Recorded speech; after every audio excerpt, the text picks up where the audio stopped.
శ్రీ మహాగణాధిపతయే నమః. ఐం మహాసరస్వత్యే నమః. శ్రీ లలితాంబికాదేవ్యే నమః.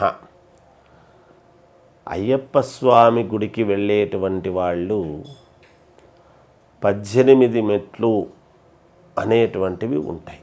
ఇరుముడి కట్టుకొని మండల పర్యాయము దీక్ష అంతా కూడా పూర్తి చేసుకొని, చాలామంది పోయి వచ్చిన తర్వాత దీక్ష పూర్తి అవుతుంది కదా అని 38వ రోజు అలా పెట్టుకొని వచ్చేటప్పటికి 41 రోజు 47 రోజులు అవుతుంది కదా అనే ఉద్దేశ్యంతో చేసుకుంటూ ఉంటారు.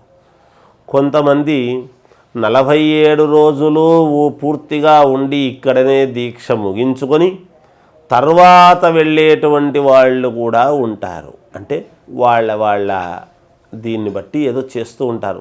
ఎలా చేసినా 47 రోజులు అనేదైతే ఖచ్చితముగా చాలామంది ఉంటూ వస్తూ ఉన్నారు. వాళ్ళందరికీ తెలుసు అయ్యప్ప స్వామి దీక్ష అంటే అది చేస్తూ ఎంతో వాళ్ళకు ఆ ఉపయోగము పుణ్యము పొందినటువంటి వాళ్ళు కూడా ఉన్నారు. అనేక రకాల దురలవాట్లు ఉండి అయ్యప్ప స్వామి మాల వేసుకొని ఆ అలవాట్లు మానుకున్న వాళ్ళు ఉన్నారు. ఎంతో ఇబ్బందులు కష్టాల్లో ఉండేటువంటి వాళ్ళు అయ్యప్ప స్వామి మాల వేసుకున్న తర్వాత ఆ కష్టాలు తొలగి వాళ్లకు ఒక ఉన్నతత్వము కలిగించుకునేటువంటి భగవంతుడు కలిగించేటువంటివి ఉన్నాయి. ఎవరికి తగినటువంటిది వాళ్ళది ఉంటాయి. కష్టాలు ఉన్నప్పుడు ఇలాంటివి చేసుకుని స్వామిని పూజిస్తూ ఉండటం అనేటువంటిది జరుగుతూ వస్తున్నటువంటి ఆనవాయితీ. మొదటి నుంచి కూడా చాలామంది అలా వేసుకుని వెళుతూ ఉన్నారు మండల పర్యాయము అని. అలా వెళ్ళి వీళ్ళకు సార్థకత ఎప్పుడు?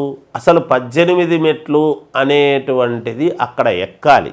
మాల వేసుకొని ఇరుముడి కట్టుకున్నటువంటి ప్రతి వాళ్ళు కూడా ఆ 18 మెట్లు ఎక్కాలి అనేటువంటిది ఉన్నది. అసలు ఏమిటి 18 మెట్ల యొక్క రహస్యం అంటే, మామూలుగా మొదట 5 మెట్లు మనలో ఉండేటువంటి ఈ మామూలుగా కామ క్రోధ లోభ మద మాత్సర్యములు ఇవన్నీ కూడా ఒక 5 ఇవి ఉంటాయి. ఈ 5కు సంబంధించినట్టు ఒక మనిషిలో మారడానికి కావలసినటువంటివి ఏమిటి అంటే, మనిషిలో ఇవన్నీ ఉంటాయి కదా, కామము క్రోధము లోభము మదము మాత్సర్యము లోభత్వము ఇట్లాంటివన్నీ ఉంటాయి. ఇవి 5 అని చెప్తాడు. అలాగే మనిషిలో ఉండేటువంటివి ఈ కళ్ళు చెవి మనము ఏవైతే పంచం ఇవి ఆ 8 కామక్రోధ లోభ మదమాత్సర్యములు 8 మెట్లకు సంబంధించినటువంటివి. అంతకంటే ముందు 5 మెట్లు ఏమిటి అంటే, మనము నాలుక, కళ్ళతో చూసేటువంటి దృష్టి, చేతులతో చేసేటువంటి పని, ఇవన్నీ కూడా పంచేంద్రియాలు అంట.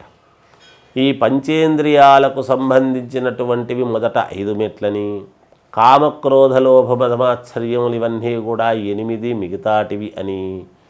మిగతా 2-3 మెట్లు ఏమిటి అంటే, సత్వరజస్తమో గుణములకు సంబంధించినటువంటివి 3 మెట్లు అని. ఇక్కడికి ఏమైంది?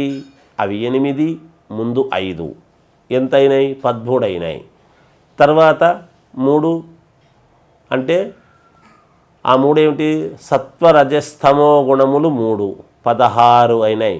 మరి మిగతా 2 మెట్లు ఉన్నాయి కదా పైన, కింది నుంచి పైకెక్కుతూ ఉన్నప్పుడు ఆ రెండిటివి ఏమిటి అంటే, మనలో ఉండేటువంటి అజ్ఞానము పోగొట్టుకోవటానికి ఒకటి, ఇక పూర్తి అయ్యప్ప దీంట్లోకి అడుగు పెట్టేటువంటిది జ్ఞానాన్ని సంపాదించుకోవటానికి అని చెబుతారు. చూడండి అయ్యప్ప స్వామి యొక్క ఇది ఎంత మహిమాన్వితమైనటువంటిదో ఇక్కడే తెలుస్తూ ఉన్నది. ఆ 18 మెట్ల యొక్క అందుకని కదా మనం ఇరుముడి కట్టుకొని మనం ఇక్కడ చాలా నిష్టగా 47 రోజుల పాటు చాపనిద్ర చేసి మనము ఎటువంటి ఇది లేకుండా, ఎక్కడ అపవిత్రత అనేటువంటిది లేకుండా పరమ పవిత్రముగా స్వామిని ధ్యానిస్తూ స్వామికి సంబంధించినటువంటి భజన చేస్తూ అవన్నీ చేసుకుంటూ అక్కడికి వెళ్ళి ఉంటాం. అందుకనే కొబ్బరికాయ నూరి దాంట్లో నెయ్యి పోస్తూ ఉన్నప్పుడు ఇలా పైనుంచి ధారగా వేయిస్తారు, చాలా పైనుంచి వేయిస్తారు. ఏదో ఇట్లా దాని దగ్గరగా వేయిస్తారు నిజానికి వేస్తూ ఉన్నప్పుడు. ఆ పైనుంచి ఒక చుక్క ధారలాగా ఇలా దాంట్లోకే పడుతూ ఉన్నప్పుడు మనం ఏ తప్పు చెయ్యకపోతే ఆ కొబ్బరికాయలోకి కరెక్ట్గా నెయ్యి పడుతుంది అనేటువంటిది. ఏదైనా తప్పు చేసుంటే అటు ఇటు పడుతుంది, ఇబ్బందులు అవుతాయి అనేటువంటిది తెలుసుకోవటానికి అదే మహిమ, అయ్యప్ప స్వామి మహిమ. నీలో అయ్యప్ప ఉన్నాడు, అయ్యప్ప మాల వేసుకున్న ప్రతివాడిలోనూ అయ్యప్ప ఆవహిస్తాడు అనేటువంటిది. భగవంతుడు సర్వాంతర్యామి కదా, అందుకని అలా ధార వేస్తూ ఉన్నప్పుడు ఆ కొబ్బరికాయలోకే ఆ నెయ్యంతా పడుతుంది అని ఇలా పై నుంచి వేయించేటువంటిది చేస్తాడు గురుస్వామి. ఏమైనా తప్పు చేసుంటే నువ్వు తప్పు చేశావు, మళ్ళీ నువ్వు జాగ్రత్తగా చెయ్యి అని చెప్పేటువంటిది కూడా గురుస్వామి హక్కు. అది గురుస్వాములను ఎక్కడా తక్కువ చేసి మనము చిన్న చూపు చూసి అలా చేయరాదు. ఎందుకంటే వాళ్ళు ఎన్నో ఇవన్నీ చేసుకుంటూ వస్తారు, అన్నీ కరెక్ట్గా మిగతా స్వాములకు తెలియని వాళ్లకు తెలియజెప్తూ చేసుకుంటూ వస్తారన్నమాట. అందుకని వాళ్ళు అవన్నీ కూడా ఉన్నాయి దీంట్లో. చెప్పుకుంటూ పోతే అనేక రహస్యాలు అయ్యప్ప స్వామి దాంట్లో దండిగా ఉన్నాయి.